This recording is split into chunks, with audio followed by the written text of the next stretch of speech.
Kia ora and welcome to Sobriety Chat. My name is Lotta and I am the community manager and content creator here at Living Sober. And I'm delighted to be chatting today to Matty Anderson, a very special man. Matty is, well, he's a dad, a very proud and engaged dad. He's a son, also proud and engaged. Let's just say he's proud and engaged about everything. He's a partner. He's a proud Pasifika man. He's a keen ocean swimmer. He's a servant, which we'll come to what that means, and a counsellor, a city counsellor. And, of course, he is sober. Welcome, Matty. Kia ora. Nice to be here, Lotta. How are you going? Yeah, I'm pretty good. It's a Sunday. Should be transparent about that. We're doing the mahi on a Sunday, but yeah, I'm really grateful for you coming on. So we met, for people who won't know, we met because we did a gig together at the Nelson Arts Festival, and as a kind of a literary event, you might say. But Matty was the chair of this panel session I did. And Matty, the minute that I knew that you were a fellow sober hero, to be honest, I just felt really comfortable because fellow sober people are my people. I just love that. So it was really great. And now we're doing this. So anyway, enough of me. Would love to hear a little bit about your story in terms of your relationship with alcohol. Do you mind letting us know when that started? When did you start drinking and how did it go for you at first? Yeah, so I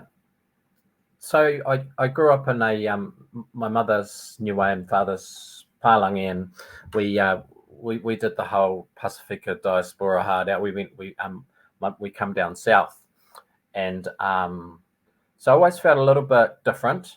And oh gosh, it started in college. So I was kind of I kind of had an aptitude towards maths and science, and so college they ripped me away from my mates, and I ended up in accelerated classes with no one I kind of knew or identified. So, and didn't enjoy that part of my life, and then very awkward, but I got at rugby.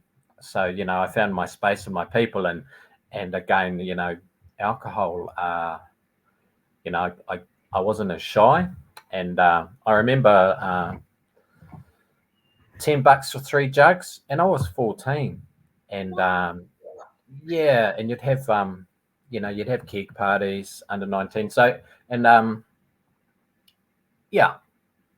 guess that was part of the male psyche in the late 80s, early 90s.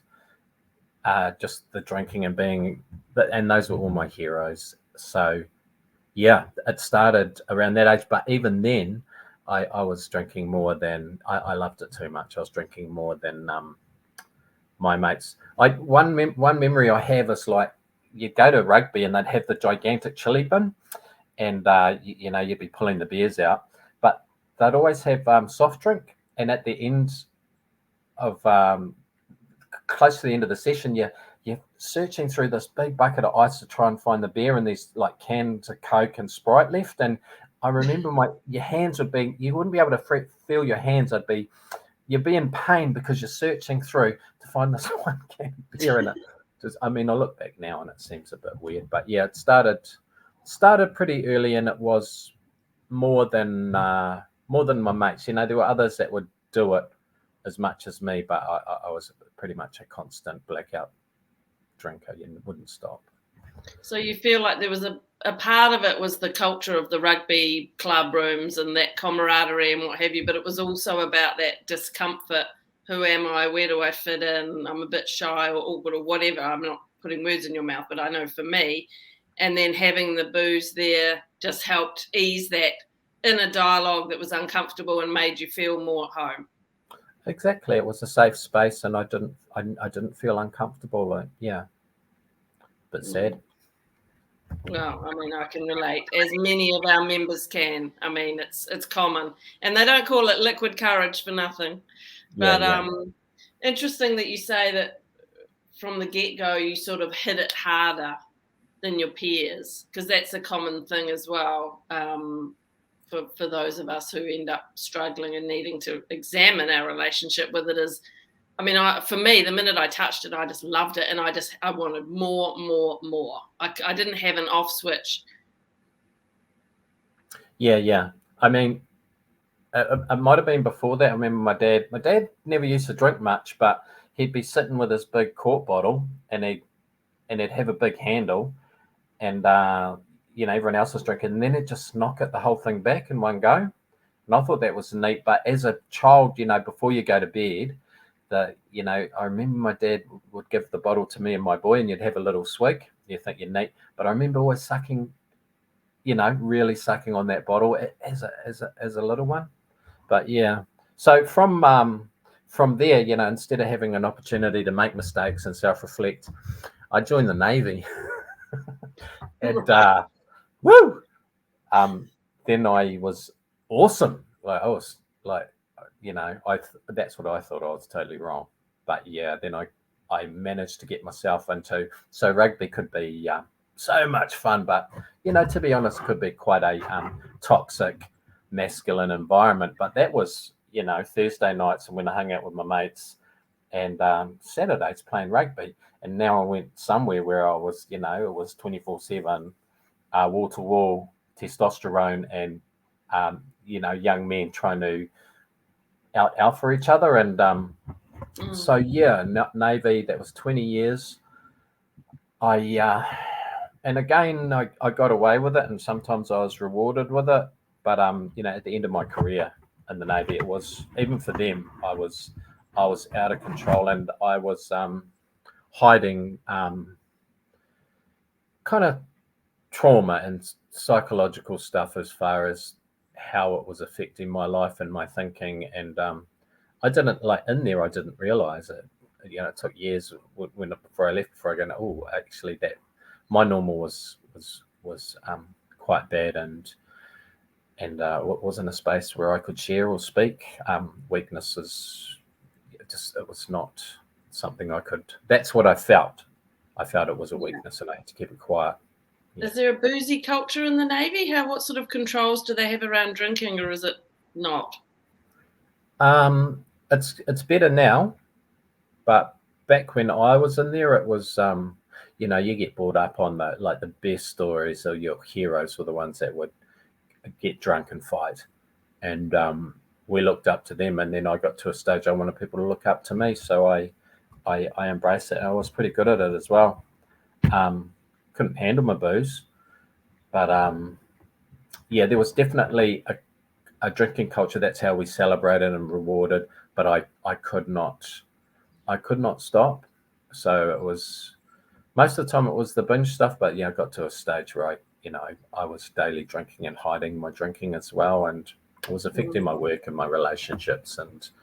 And for it to be, for the Navy to think what I was doing was, Matty, that's a bit too much. That is pretty bad. And did you have because so much when we talk about relationships and work, but so much of the impact of alcohol is that internal stuff, that disconnect from ourselves. We can't hide from ourselves. Did you have an internal dialogue, a worry, about your drinking or how you were feeling or anything during those years, or was it just all noise and chaos? It was a lot towards the end. It was, but there was never. It was not an environment where I could even contemplate or imagine not drinking. And I may have had that same thought process if I was not in the Navy. The way my addiction was.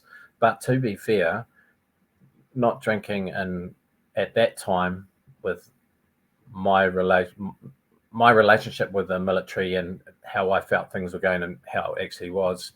Not drinking in that space was just a ridiculous idea. And so I manifested a lot of my, instead of self-reflection, I would be, I'd be violent and unreasonable. And there'd be parts of my personality which really flourished as someone in the military, as far as being hard and tough. and masculine, but it was not who I was or who I was brought up to be. So yeah, it was pretty messed up, and there was a lot of unpacking once I left, because the last 3-4 years were quite miserable for me in the military, as far as what was going on in my head and how my drinking was affecting everything in my life. So what happened? Did you left the military, and then how long after that did you put the bottle down, and what was that like towards the end of your drinking days? It got worse. As it often does. Yeah. Yeah, it gets worse. So the military, I only just made it out. I got in so much trouble. I losing rank and mana, and I just, my poor family. So left the Navy, not feeling great, and then I went into other workspaces and thinking things would be different. I moved down to Wellington to work, and thought that would be a new life for me. Got in trouble there with the alcohol. So most of my jobs up until the last 5-10 years, I haven't been fired, but I've kind of had to leave because of the alcohol. Wellington, and then I thought, getting into trouble here as well. I'll go overseas because it's New Zealand. So I went overseas, and surprise, I'm still. That's the problem. It's like we try and get away, but there I am. Everywhere I go, there I am. And then I tried Brisbane. Oh, that didn't work either, and that was pretty bad. That was as many muck ups and lows as I've had. That was up there. So it was basically alone. I guess you'd say I was homeless, stuck, and I really wanted to I really wanted to die. I didn't know what to do. I couldn't live the way I was, and I couldn't stop. And I waking up, sometimes you wake up in the morning, you have a terrible dream, wake up and then you come to realize this, oh my God, it was just a dream. That wasn't my experience. It was and the nightmare was my life. And I remember just waking up and seeing and being so disgusted that I was still there. Yeah. And I did try to a few times, but I don't know. Just so I don't try and think about how I got away with the stuff, but I'm here now, and I'm very grateful. Because there was this guy inside of you, the wise, kind, gentle guy that was just needed to come out, and he got you out. So what? How did you quit? So I just total loss of pride, and giving up or handing it over, and there were things that I didn't understand, like as much self-loathing as I had. There were people in my life I really liked and respected, and for some reason they believed in me. And I do remember that. So I may not have answered the door every time. I may have ignored the text or not picked up the phone. But there were people that believed in me when I didn't, and that helped out. So I'd lost my employment, my home, my family, and then I had to. That didn't take hold the first time, but I started going to AA. And it was hard because I'm an engineer and I need to know how things work and how to fix things. I can fix all these things and I'm so smart, but I couldn't figure out myself. And so I started going to the AA meetings, and they'd make me angry, but I would keep going. So I did the whole, it's just every day, as many as I could go to, and I was trying to find God as well.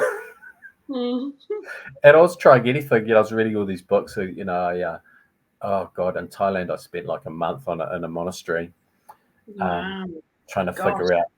And I tried church, and I was trying to figure out. Just work so hard But over time, so I had periods of sobriety, and then I'd fall over again, and I come to Nelson. So I'd been saved. My ex, God bless her, and my in-laws, they got me back to New Zealand, and I kind of went into a program for a bit. It wasn't rehab, it was respite. So I'd keep going into respite in Mangere and hitting as many meetings as I could. And then I come down to Nelson to try and work and keep going at the meetings. And it was a great community. It didn't take, it took, I probably had 3 or 4 relapses, and it finally stuck. And it is the hardest thing I've ever had to do in my life, like by far. And but what's one thing I do remember, I don't forget, and sometimes things are tough, and it's people will mention, Matty, this is really hard, and I'm going, and in my head I'm going, no, it's not. I've done hard, and this ain't it. So how long ago was that when you had your last drink? How long ago? How long ago when you had your last drink? It was around Mother's Day 2019, so 4 and a bit years, and God, it's so aggravating sometimes. Like, I love a broken vessel, and I can see them, and I think they're beautiful, and I you can see it in the personality, and that you've got a history, and it makes it very much harder for someone to look down their nose at any human being when you've been broken yourself. So I'm kind of grateful for. I wish it had happened earlier, but I don't think I'd be the person I was, or be as brave as far as stepping into spaces I don't know I should be, or advocating for others, or just being absolutely non-judgmental. And I'm a good dad now, for God's sakes. It's just, I stopped drinking, and then things weren't as bad. Like, I'm staying at my job, or people like me, or I'm not waking up feeling horrible, or my health's better, or I'm smiling, So I'm very grateful. And how are you now with uncomfortable emotion and feeling vulnerable and all those things that we tried to avoid for so many years? Because that's the work of sobriety, right? Every single day, it's like whatever comes, we're just sitting in it. I found that the hardest. How are you at that now? How do you look after yourself? Yeah, I've been doing that for a while now. So, and that's the thing, is like, a lot of people have a bad day, and go and have a glass of wine, and I can't do that. I've got to. I think it's a gift as well, because it's okay to feel bad, and I'll feel bad, but I try not to attach to that. I'd rather not feel bad for like 3 or 4 days.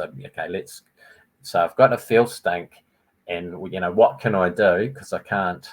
They say people, places, that I have no control over people, places, and things. I have limited control over myself.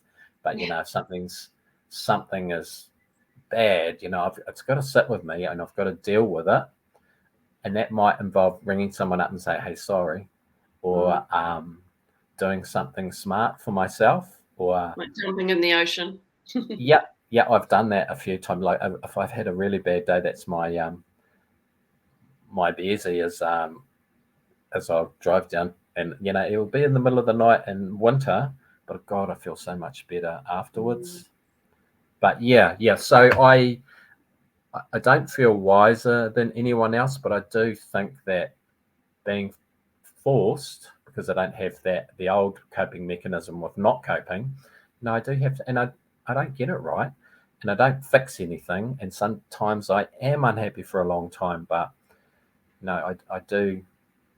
Sometimes I can be aggressive as far as attacking some of my problems, and really looking at, and when you've been an alcoholic, you have debased yourself and you've been to the bottom and really looked at yourself. So I can self-reflect and go, oh, actually, maybe that was me, and that's okay.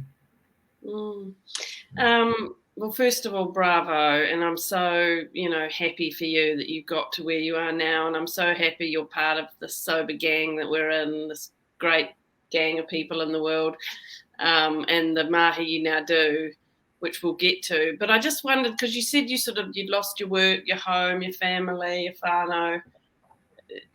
How has it been reconnecting with all of that, and particularly your family, and also your culture and who you are as a Pasifika man? Because how did that go for you, being connected to who you really are and feeling uplifted by that?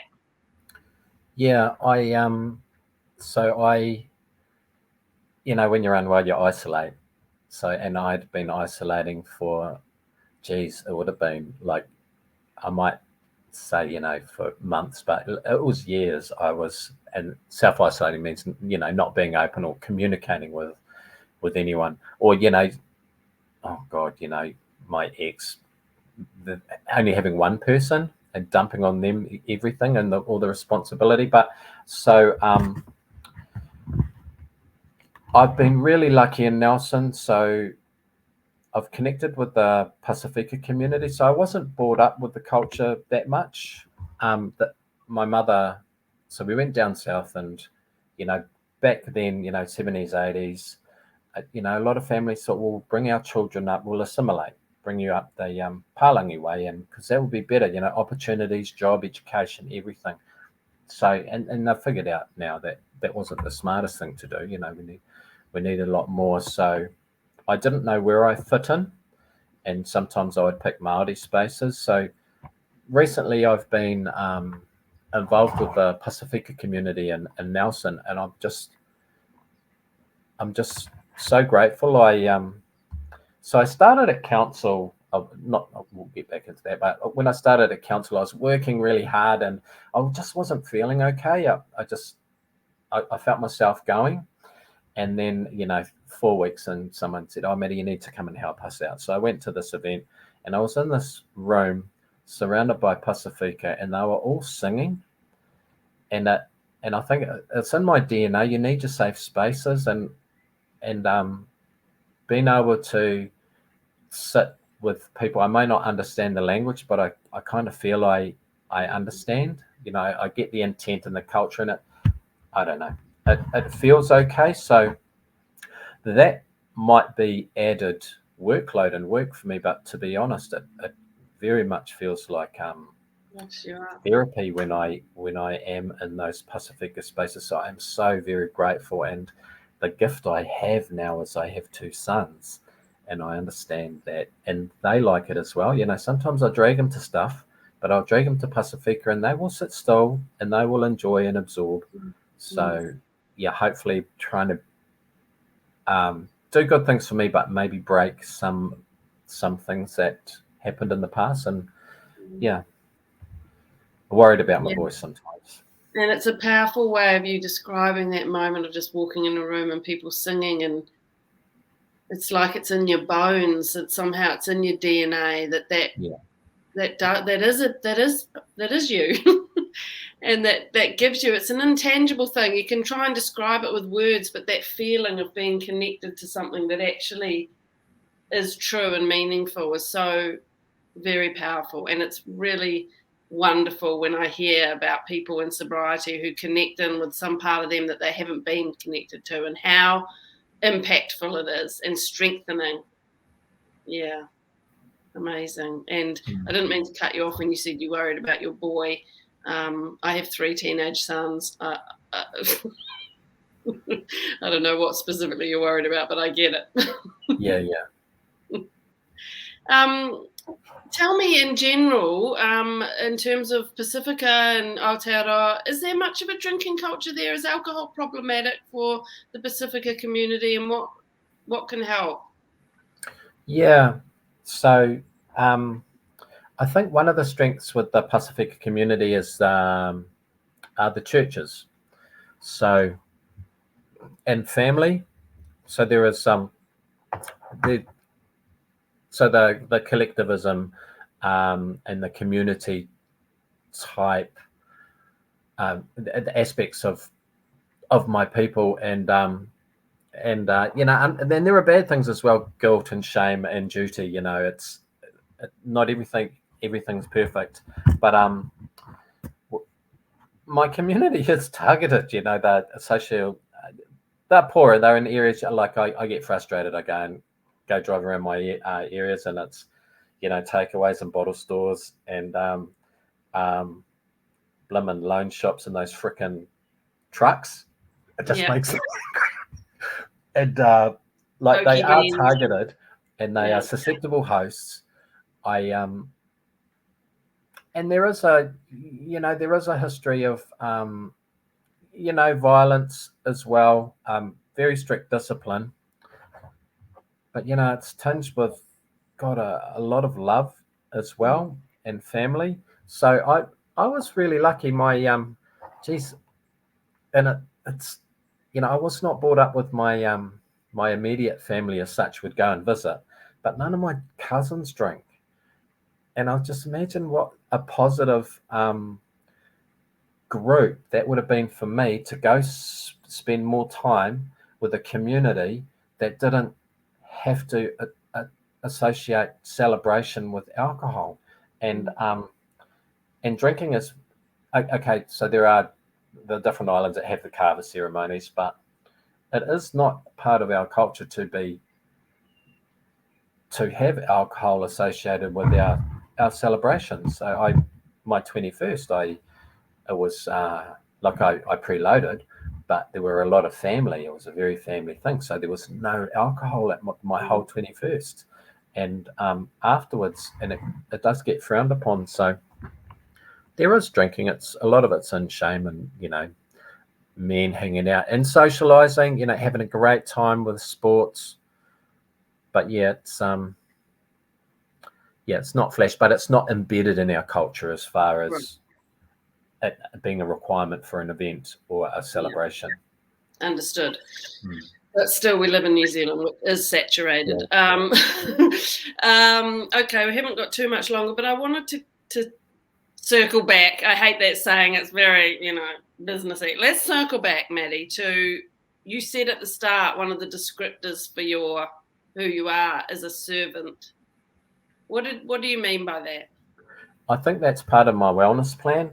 And sometimes when people find out what I do, it may, from the outside, it may seem out of control as far as what I do in the community. But I've been, it keeps me safe and it keeps me sober and it makes me happy. And, being in service work, the pay is terrible. Like I was an engineer, but I hated my job and I was killing myself. And it was an interesting conversation to try and have. But my partner, she's totally on board with, okay, I really want to do this and I'm helping people, but it's going to be another pay cut. But I'm well and I'm doing what I should be doing. But and I think it's something I've always been attracted to. Even through my drinking, I'd end up doing a lot of volunteer work, and now it's a shame that I had to wait 30, 40 years to figure out or find out what you're going to like doing, and that's what you should do as a job. But I mean, how great that you got there. And I mean, you're a city councillor, and we won't go into this, but I'll put some links in this post when I publish, because you've actually tried and made a difference in terms of the work you're doing, trying to push back against some of the problems we have with big alcohol's power in our society and its association with sport and things like that. And you were very vocal in the media and voting against, changing some alcohol regulations for cricket matches. I mean, we won't go into it, but I just want to really acknowledge that and say good on you, because it's a big fight. We've got a long way to go, but little things, they make a difference. And it just adds to this narrative of we need change. And we do need change because there are so many people who are struggling. No, thanks for that. Yeah. And us in recovery, we're pretty awesome when it comes to advocating and sticking up for stuff. Yeah. True. All right. Well, before we close, is there anything else you want to say? And I suppose particularly thinking of our members here at Living Sober, we have thousands of people who belong to our site, and many of them will be Pasifika people or others, and they're newly sober, or they're still drinking but knowing internally they need to change. Any words for anyone watching this who thinks, how could I possibly stop this habit? Yeah. So it is possible for anyone. I tried to kill myself a few times, and I thought there was no chance for me. I was basically homeless and had nothing. And there is hope. It is really hard. It's the hardest thing you'll ever have to do. But there are people out there that love you and care. They might be strangers. You might not have met them before. You have to get into a mindset of saying yes. And if someone asks you what's wrong, you might have to talk to them about it. But yeah, you have to reach out, say yes. And honestly, there is hope. I didn't think all I hope for is the noise to stop and me maybe not to hate myself so much. And now I'm happy and productive. And so there is hope. Okay. It took me 30 years, but it can be done. But there's a lot of really good people out there that care about you, and yeah, just say yes and give it a go. Doesn't work every time, but you might get there. Yeah.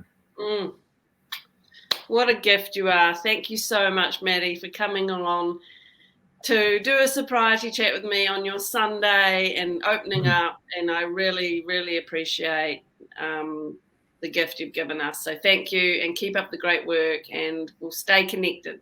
Yeah, you too, Lotta. You keep up the fight as well. I'll work my end, you work your end. Let's do it. Okay. Cheers. See ya. Bye. Bye.